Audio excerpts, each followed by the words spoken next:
नमस्कार दोस्तों, आप संजय कुमार श्रीवास्तव के साथ मुस्कान इंडिया न्यूज़ में स्वागत है आपका। मैं हर गली हर क्षेत्र ले जाता हूं और मुलाकात कराता हूं उन महाअनुभवी से जो समाज सेवी हैं, जो प्रधान हैं, जो एनजीओ से जुड़े हुए हैं। इसी प्रकार से मैं आज आया हूं संजय गांधी ट्रांसपोर्ट, जी हाँ, दिल्ली में है। और मैं बात करता हूं, यहाँ पे विजय प्रजापति जी हमारे साथ जुड़ चुके हैं, जो काफ़ी समाज सेवी हैं और समाज से भी जुड़े रहते हैं और एनजीओ से भी जुड़े रहते हैं। हम बात करें एनजीओ की, तो एनजीओ में वो कार्य आते हैं, ऐसे कार्य आते हैं जिनका ये उद्धार करते हैं। और हम इनकी जितनी तारीफ करें उतनी कम है, क्योंकि हम यहाँ पे ट्रांसपोर्ट में जहाँ जिससे पूछ के आए, उन्होंने बताया कि हाँ जी, विजय प्रजापति जी वहाँ रहते हैं। इनके तरह तरह के प्रोग्राम, तरह तरह के कार्यक्रम होते रहते हैं। तो ये बातचीत करते हैं एनजीओ से कैसे जुड़ा हुआ और कैसे जो है आगे कहानी बढ़ी। विजय जी, बहुत बहुत स्वागत है आपका मुस्कान इंडिया न्यूज़ में। तो हमारी दर्शक आपको देख रही है, तो कृपया आप पहले परिचय बताएं। नमस्कार जी, मेरा नाम विजय प्रजापति है और पहला कदम एक उम्मीद एनजीओ, जी जी, जिसका मैं प्रेसिडेंट हूँ। जी जी, और 2008 से मैं ये एनजीओ में वर्किंग कर रहा हूँ मैं। जी जी, और दिल्ली में मेरा निवास स्थान है पीतमपुरा। जी जी जी। तो मैं बात करूं कि अपने पिता की जो है परमेश्वर की, जो उनसे जुड़े हुए थे और उन्होंने मिस्त्री का काम किया और दादा परदादा जो है उन्होंने माटी का काम किया। तो कैसे जुड़ा हुआ आपका ये एनजीओ से? मेरे जो दादाजी दिल्ली में ही हैं, घंटाघर में। तो हम बेसिकली दिल्ली के ही हैं, लोकल। तो मेरे दादाजी का मिट्टी का काम था और मटके बनाते थे, मटके तंदूर मटके बनाते थे। और जो मेरे फादर थे वो थे इंजन मिस्त्री थे, लेकिन उन्होंने कुछ समय काम करा, इसका मिट्टी का काम करा। लेकिन उसके बाद में उन्होंने अपनी लाइन चेंज कर ली। लाइन चेंज करने के बाद में उन्होंने मिस्त्री लाइन में आए। उसके बाद में हमें ये गवर्नमेंट ने जगह अलॉट करी संजय गांधी ट्रांसपोर्ट नगर में।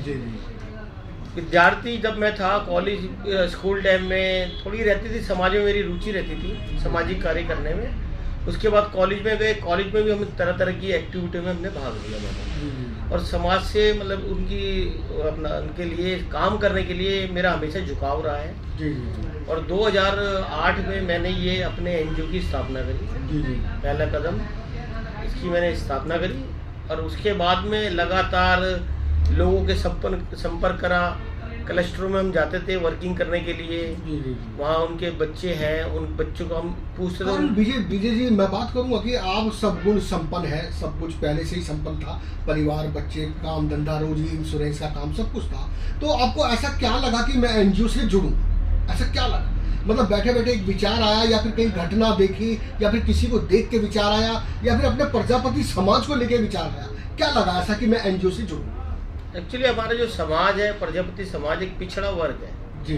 तो दिल्ली में लोगों को पता ही नहीं है कि प्रजापति समाज का कोई वैल्यू नहीं है। तो दिल्ली में कि भी कितने % लोग हैं, है तो समाज के लोग काफ़ी ज़्यादा हैं हमारे यहाँ पर। और जब कॉलेज टाइम में थे तो लगा कि जैसे लोगों के हमने 1-2 कैंप देखे कि लोगों ने एक प्रोग्राम कराया, तो उसमें मेरे को लगा, तो मैं उनसे प्रेरित होकर तो फिर मुझे लगा कि हमने भी, जब भगवान ने हमें सब कुछ दिया है, तो कुछ समय हम अपने समाज के लिए, अपना तन मन धन अपने समाज के लिए और अपने जो हमारे मतलब क्लस्टरों में झुग्गी झोपड़ी है, वहाँ पर कुछ कार्य करने की हमारे को इच्छा जागी कि भाई ये काम मुझे करना चाहिए। जब वहाँ पर गए फिर हमें थोड़ा सा अच्छा लगने लगा। फिर 1 से 2, 2 से 3, 3 से 4, 5, फिर हमारा काफिला जुड़ता चला गया और 1 से 1 लोग हमारे साथ में जुड़ते चले गए। और जो हमारे साथ में आज हमारे साथ में करीबन 300 लोगों की हमारे साथ में टीम है। टीम है हमारे साथ 300 लोगों की, और जो हमारे साथ में कंधा मिलाकर हमारे साथ में तन मन धन से हमारे साथ में खड़े हैं। हाँ, तो जो ये पहला कदम एक उम्मीद जो एनजीओ है आपकी, तो मतलब इसमें जो मेन काम है वो क्या क्या आते हैं, कार्य क्या क्या आते हैं?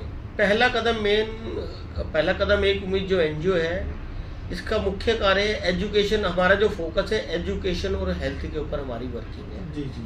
एजुकेशन की भी मैं बात करूं तो दिल्ली यूनिवर्सिटी के हमारे पास में करीबन 30 से 35 प्रोफेसर हमारे साथ में जुड़े हुए हमारे मेंबर हैं। उसके बाद दिल्ली यूनिवर्सिटी कोर्ट कमेटी के मेंबर हैं अमन कुमार मिस्टर, वो हमारे एनजीओ के एग्जीक्यूटिव मेंबर है मेरे एनजीओ में। उसके बाद में हम समय समय पर काउंसलिंग कैंप लगवाते हैं।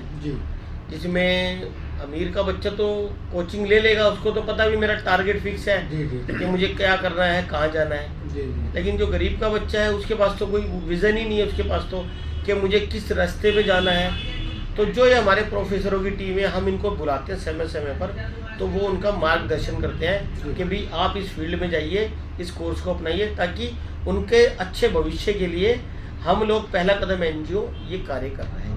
और रही दूसरी चिकित्सा हेल्थ की, हेल्थ में हम लोग, अब मेरा बेसिकली काम ही ट्रांसपोर्ट में मेरा ऑफिस है, तो यहाँ पर जो ट्रक ड्राइवर हैं जो 400-500 किलोमीटर गाड़ी चलाते हैं लगातार, हजार किलोमीटर जो गाड़ी चलाते हैं, उनको ये ध्यान नहीं कि मेरे शरीर के अंदर क्या चल रहा है। ऐसे ही कई ड्राइवर उनकी हार्ट अटैक से मृत्यु हो जाती है गाड़ी चलाते चलाते।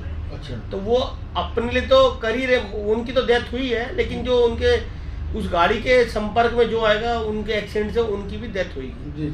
तो हम समय समय पर उन ड्राइवर भाइयों को इकट्ठा करते हैं यहाँ पर। और डॉक्टर इशराफ आई केयर है, दिल्ली का नामी हॉस्पिटल है, तो उनके साथ में हमारे एनजीओ का टाई अप है। क्या बात, तो उनके हम समय पर निःशुल्क उनकी बीपी, शुगर और उनके आंखों की, कान की जांच करते हैं। और जो जरूरतमंद लोग होते हैं उनको हम फ्री ऑफ कॉस्ट चश्मा, निःशुल्क चश्मे हम मुहैया कराते हैं।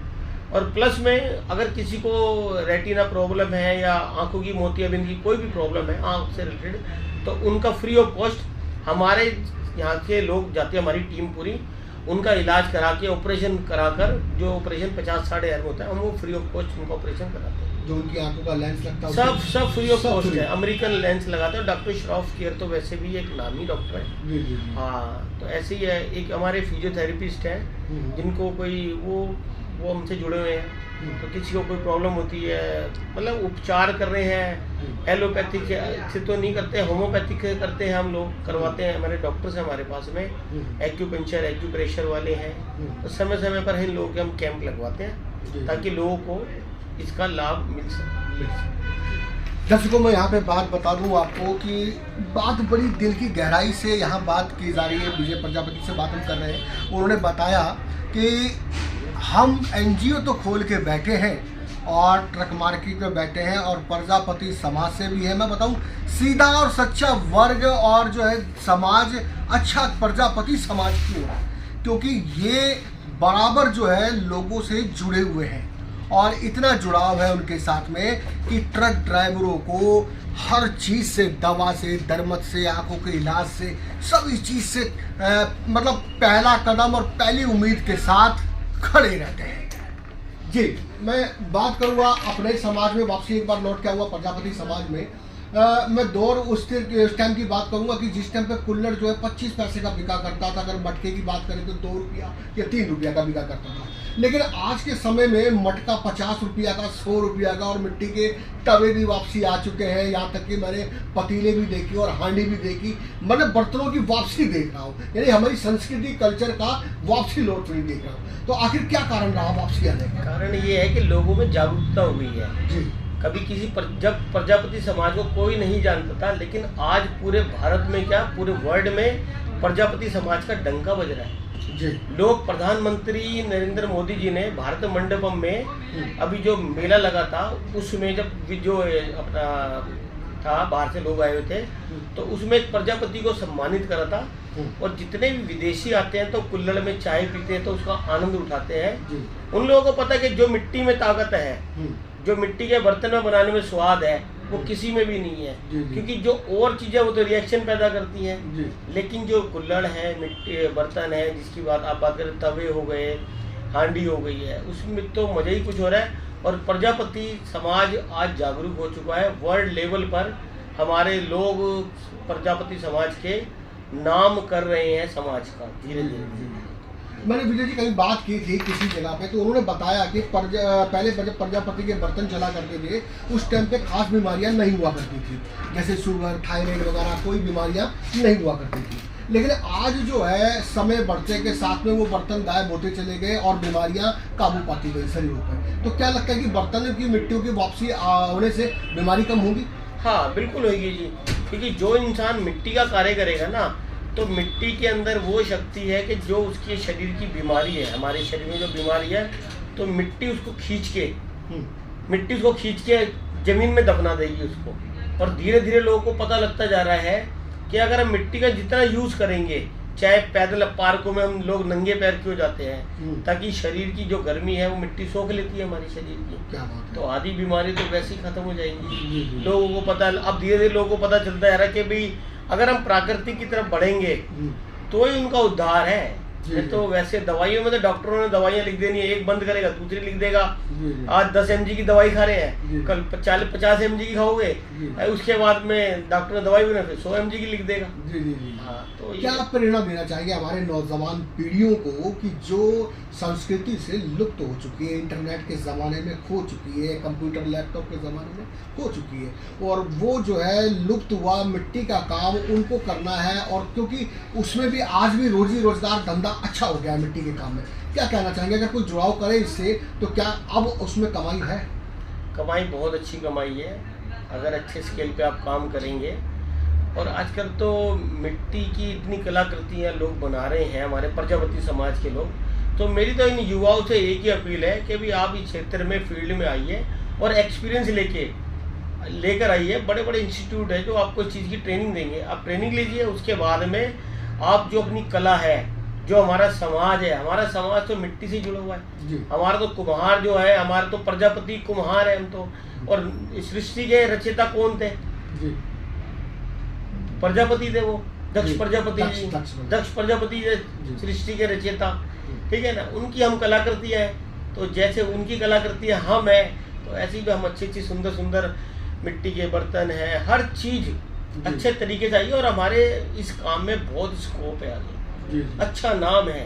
तो मेरा तो युवाओं से ये है कि भी काम कीजिए, कुछ समाज की सेवा भी कीजिए। अब तो डाइयाँ भी चल रही है, एक साथ कई स्कूटर निकल जाते हैं, और वो बिजली के चाक भी बन चुके हैं। चाक है, बिजली, अब तो बहुत फैसिलिटी है सर।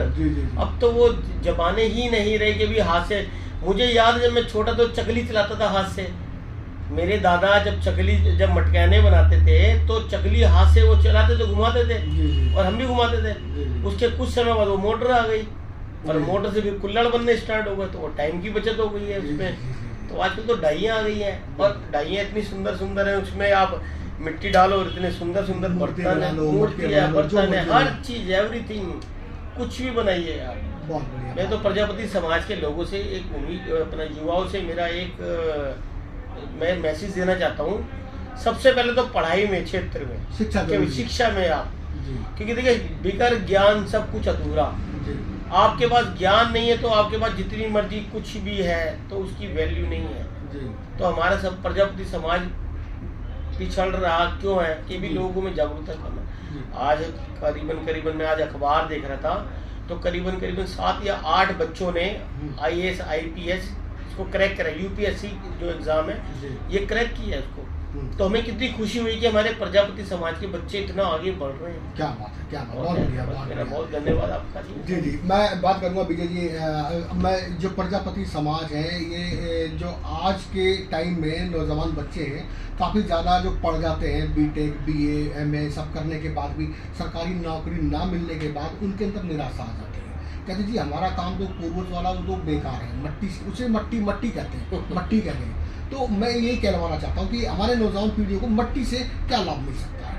मिट्टी से लाभ तो वही है सर, मैंने जो आपको बताया। क्या जरूरी कि सरकारी नौकरी ना मिले तो बच्चा निराश हो जाए? निराशा तो कभी भी किसी क्षेत्र में, कभी भी किसी भी बच्चे को या बुजुर्ग को, किसी को निराश तो कभी रहना ही नहीं चाहिए। हमेशा एक पॉजिटिव विचार अपने माइंड में, दिमाग में सेट करके रख ले कि मुझे ये करना है। और जब आप इस चीज़ को सोचेंगे कि मुझे करना है, तो दुनिया की कोई भी ताकत आपको कहीं पीछे हटने से, कभी आगे बढ़ने से कभी नहीं रोकेगी आपको। कभी आप पीछे ही नहीं आओगे उसमें। अगर आपने अपने मन में ये संकल्प ले लिया है कि मुझे ये कार्य करना है। और मिट्टी का कार्य तो प्रजापति तो वैसे भी हमारे कहते हैं, हमारे दादा परदादा और हमारे पूर्वज हमें बता कर गए हैं कि भाई जब इंसान इस धरती पर जन्म लेता है तो तब हमारी पूजा करते हैं लोग। उस चाक की पूजा करते हैं जिसको हम चलाते हैं। शादी में पूजा होती है, शादी में पूजा होती है, पूजा की जाती है। और जब इंसान इस दुनिया को विदा करता है तो वो जो आखिरी मटका जो होता है ना, उसकी तरह, तो वो भी एक प्रजापति का होता है, वो भी एक कुम्हार का ही होता है। तो कुम्हारों का जो और प्रजापतियों का जो इस समाज में जो योगदान है ना, वो अमूल्य योगदान है, जी। उसकी कोई गिनती नहीं है जी। कि हम उसकी कोई गिनती करें कि भी है। समाज का योगदान बहुत है हमारे प्रजापति समाज। अंतिम और आखिरी सवाल पूछना चाहूंगा, दर्शकों के पीछे बैठे हमारे दर्शक आपको देख रही है, बराबर प्रजापति समाज में बातचीत चल रही है, तो आप एनजीओ से भी जुड़े हुए हैं, पहला कदम एक उम्मीद का कदम है, एनजीओ से काफी दिन से जुड़े हुए हैं। मैं जानना चाहूंगा क्या एनजीओ के माध्यम से या फिर प्रजापति के माध्यम से कैसे आवाज उठाएंगे कि जो प्रजापति में एकता? प्रजापति सभा पहला कदम एक उम्मीद, एनजीओ का हमेशा प्रयास रहा है। हम जब भी किसी क्षेत्र में जाते हैं तो वहाँ पर देखते हैं कि हम प्रजापति समाज के, वह तो हम हर वर्ग में कार्य करते हैं, लेकिन कुछ प्रजापति हमें दिखते हैं तो हम चाहते हैं कि वो हमारे एनजीओ जुड़ें, ताकि उनको जगह हर चीज़ की एक्टिविटीज़ की जो भी हम कार्य कर रहे हैं हमारे साथ कंधे से कंधा मिलाकर वो कार्य करें हमारे साथ, उसके लिए काम करें, आगे आए युवा, यही मेरा संदेश है। बहुत बढ़िया विजय जी, बहुत अच्छा लगा। और हमारे दर्शकों के सामने, दर्शकों से मैं इजाजत लेना चाहूँगा और दर्शकों से मैं बात करना चाहूँगा विजय प्रजापति जी की, जो उनके साथ में जुड़ा हुआ था, अभी आपको समय दिया और हमें समय दिया। और मैं आगे एनजीओ की बात करूँगा कि जो हर महीने, 3 महीने, 6 महीने, साल भर में कोई ना कोई प्रोग्राम समाज से जुड़ा करते रहते हैं, और मैं उन कुछ प्रोग्रामों की आपको झलक भी दिखाऊंगा और आगे आने वाले प्रोग्राम के कई प्रोग्राम भी दिखाऊंगा। तो जुड़े रहिए हमारे साथ। संजय कुमार श्रीवास्तव, मुस्कान इंडिया न्यूज, दिल्ली।